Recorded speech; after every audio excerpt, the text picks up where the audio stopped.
thing is mad.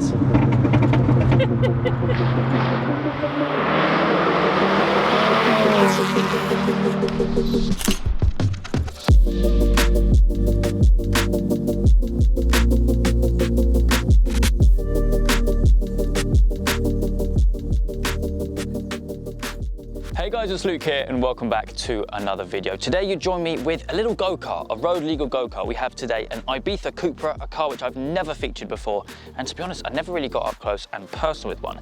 This one though is a pretty heavily modified car. It's got an IS38 turbo from like the Mark 7 Golf R, running just over 400 brakes. So it's going to be, like I mentioned, a little go-kart on the road. I think just under 200 brakes standard, so a huge increase to what it is running now. But I'll introduce you to Aaron, the owner. We'll walk around it before going out on the road in this 400 brake Ibiza Cupra.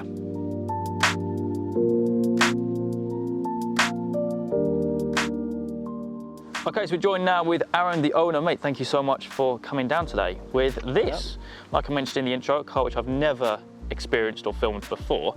Was it always a car you fancied? Fancied a bit of a go-kart? Yeah, lightweight, easy to drive. Yeah, that is true. Front wheel drive? Yes, yeah, front wheel drive. Talk steer for days. Spins up. Yeah, I can imagine. So, it's pretty heavily modified, like I mentioned in the intro. Running the IS38 turbo. Yeah, off a Golf 7R. Yeah. Bought new from EHE, yeah, rather than second hand. And it's not hybridized, it's literally just straight in. Just straight, yeah, fair enough.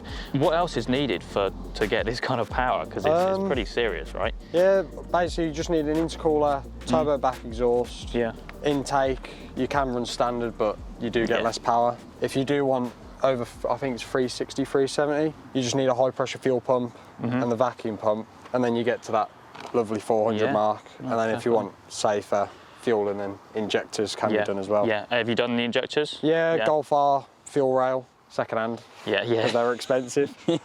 This is pretty cool actually, the induction kit, racing line. Yeah. Pretty cool. Off an S1. Is it? Yeah. Okay, so I think the Polo, I asked the tuning place, the Polo ones, it bolts straight into this bit.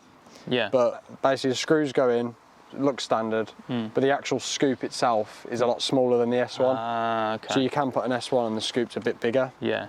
And it's probably worth mentioning as well, this is pretty much the Seat or Cupra equivalent of a Polo GTI. Polo GTI, yeah. Yeah, pretty damn cool. It's not forged, is it? Not forged, not forged. Gonna blow up soon. Yeah, hopefully not in the video, that'll be awful. But yeah, is that plan to do you reckon? I want to forge it, it's just money and time. Time, yeah, exactly. They have the car for a long time. Yeah, I can imagine. Moving around the car though, spy some nice carbon wings, they're pretty cool. Suspension wise as well, what are you running? Yeah, it's running H&R lowering springs, I think it's 2540. Will go on coilover soon. Yeah, and moving around the pack. I actually quite like the look of them, to be fair. They do look pretty cool. You just don't see them as well on the roads, at least compared to like a Polo GTI. Custom exhaust, or is it Miltec, Miltec, back, all the way. Decatted. Sweet, awesome. So, I think if that's pretty much everything then, I think we should head on out. I think this is going to be pretty cool, out on some nice country roads which we've got around us. But yeah, 400 brake in one of these. This is going to be serious fun. All right, let's get it started up and go have some fun.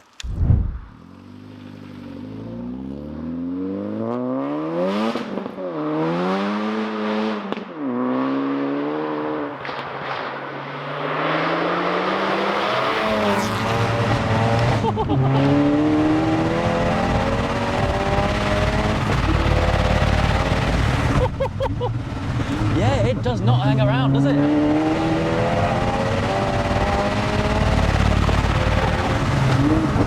Yeah, fair play, mate. Fair play.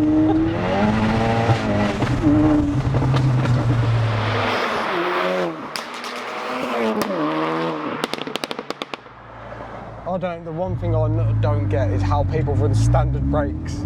Yeah. So what brakes are you on now? Boxster S. Oh really? Yeah. Okay. Took a bit of work to get them on, but yeah.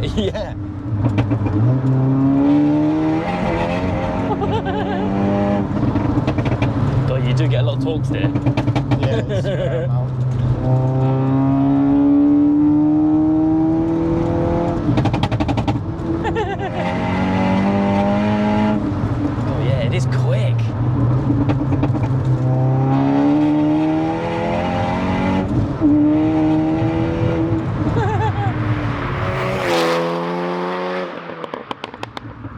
So obviously, something we didn't touch on, clutch, that's obviously done. Yeah, not standard. Not standard, you can't run a standard clutch with no way. stock power. What was it you're running? I'm running a Sachs organic disc. Yeah. And then I've got a single mass flywheel. Nice. And, I don't think it was an uprated release bearing, but I just changed the release bearing at the same time. Yeah. Oh, so you did all that yourself? No, I had a garage, a VW specialist do it, yeah. I wish I did it myself now. but that was done on standard power. Like, oh, you did that straight away? Straight away, because I bought the car, took it out for a test drive and the clutch was spinning. So you obviously bought it stock.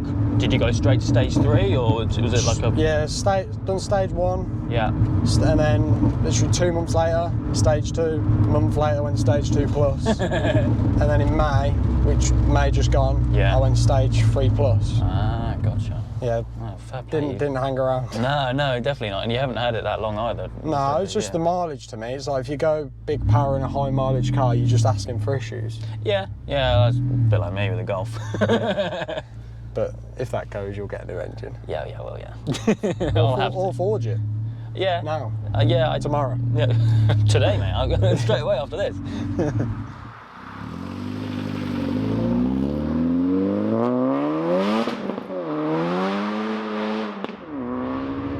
It's a cool little car though. Like it definitely shifts. Yeah, it's proper shift. It's comfortable as well, I think. Yeah. It's a bit dodgy sometimes in the rain. Yeah, I can imagine. Traction gets left on then. yeah. But the traction, because I think from standard these come with like a electronic diff, LSD sort of thing. Yeah. Like the Leon Cupras, which aren't amazing, but they do something. So you've left that alone, don't you? I've left that alone, but if I was going to go and do more work to this, I would end up getting a wave track. This would be a sick track car, like full track spec. Yeah, and I've never saw a Ibiza on track spec. There's probably some out there.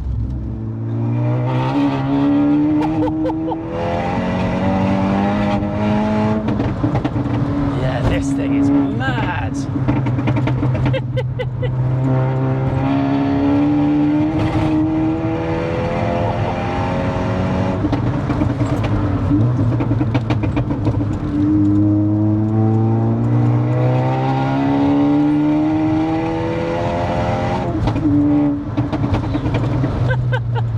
It shifts even in like higher gears, I believe. It does shift. It definitely shifts. Oh, fair play to you. That's the key thing I like about these, is the temps. Like this runs at the same temp as like a standard Golf R would. Yeah, that runs cooler than what mine does. A lot cooler. It's them high mileage. Yeah. Wear and tear.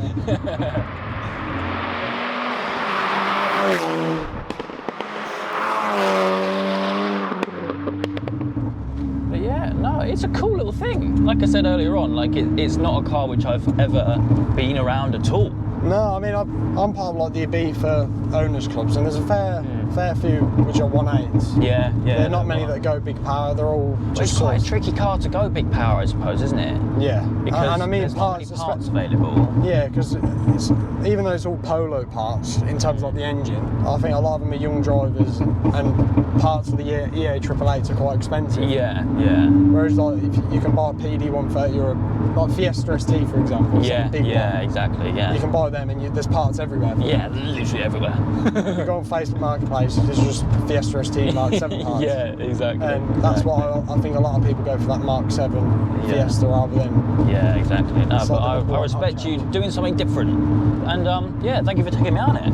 It's definitely a little go-kart. I mean, you have to hold on. Yeah. You definitely have to hold on. Especially on the bumps, the wheels all over the place. Yeah, exactly. But yeah, as always in these kind of videos, you can find Aaron's Instagram linked down in the description down below. But for me today, that is it. I hope you guys have enjoyed. If you have, please make sure you leave a like and make sure to subscribe to all the adventures still to come.